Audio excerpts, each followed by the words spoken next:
Un des signaux qui prouvent que ce qu'on appelle la communauté musulmane aujourd'hui, en France ou en Europe, n'est pas et ne sera jamais prise au sérieux, c'est sa gestion du business, du commerce de façon générale.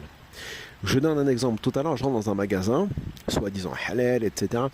J'ai une vidéo plus large qui va arriver ce soir, Inch'Allah, sur ce sujet. Un peu brut, mais bon, ça va faire du bien, j'espère, Inch'Allah. Je rentre donc dans un magasin soi-disant halal, etc. Comme vous savez, hein, toujours les mêmes. Et vous avez des produits, hein, une certaine gamme, je ne dirais pas laquelle. Elle est périmée.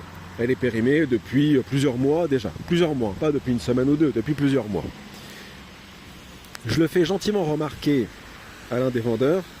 Il me dit en gros, dans son accent du bled habituel, ah, allez, prends une autre marque. Bon, ok, je prends une autre marque. Ça ne répond pas à ma question, c'était pas la marque que je voulais. Et ce que j'ai remarqué, enfin ce que j'ai fait remarquer comme étant périmé, il le reprend et bien évidemment, il le remet en batterie dans le rayon.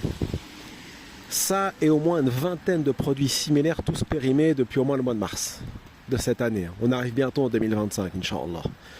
Non mais imaginez le délire. C'est interdit en France. Mais c'est pas c'est interdit en France. C'est haram dans l'islam tout court. À un moment donné, tu vends des produits qui sont périmés, c'est haram, c'est du kufr.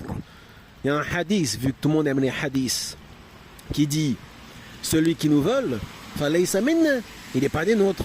Bon, donc à un moment donné, cette communauté, si elle veut être prise au sérieux aussi par les Occidentaux, les Européens, il sera peut-être temps de respecter la loi, de se tenir à carreau, et il sera peut-être temps aussi de montrer que vous êtes soi-disant la meilleure des communautés, parce que tu écoutes les musulmans à la mosquée, on est la meilleure des communautés. Sauf qu'après, dans le réel, c'est du grand n'importe quoi.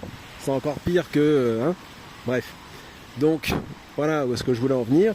Méditez bien là-dessus, faites-le savoir à vos proches là, qui tiennent des boutiques ou des épiceries. On ne vend pas des produits périmés, subhanallah. Sauf si c'est un magasin qui est spécialisé dans la vente de produits, vous savez, périmés, machin, des stockages. Ça, c'est autre chose. Mais dans un magasin classique, ça n'existe pas. Tu ne vas pas à Super U, Leclerc ou Carrefour acheter des produits périmés, sinon tu taperais un scandale.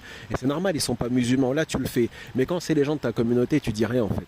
Et il est là le sectarisme à deux balles aussi des musulmans d'origine afro-maghrébine et pas que d'ailleurs.